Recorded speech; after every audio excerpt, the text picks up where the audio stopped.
হাজার বছর ধরে আমি পথ হাঁটিতেছি পৃথিবীর পথে, সিংহল সমুদ্র থেকে নিশীথের অন্ধকারে মালয় সাগরে। অনেক ঘুরেছি আমি, বিম্বিসার অশোকের ধূসর জগতে, সেখানে ছিলাম আমি, আরো দূর অন্ধকারে বিদর্ভ নগরে।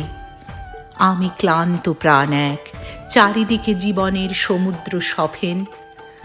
আমারে দুদণ্ড শান্তি দিয়েছিল নাটোরের বনলতা সেন।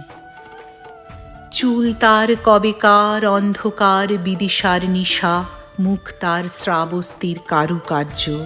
অতি দূর সমুদ্রের পর হাল ভেঙে যে নাবিক হারাইছে দিশা, সবুজ ঘাসের দেশ যখন সে চোখে দেখে দারুচিনি দ্বীপের ভিতর, তেমনি দেখেছি তারে অন্ধকারে।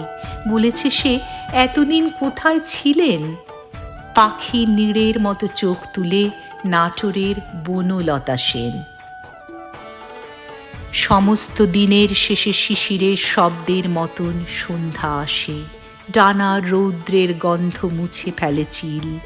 পৃথিবীর সব রং নিভে গেলে পাণ্ডুলিপি করে আয়োজন, তখন গল্পের তরে জোনাকির রঙে ঝিলমিল। সব পাখি ঘরে আসে, সব নদী ফুরায় এ জীবনের সব লেনদেন। থাকে শুধু অন্ধকার মুখোমুখি বসিবার বনলতা সেন। থাকে শুধু অন্ধকার মুখোমুখি বসিবার বনলতা সেন।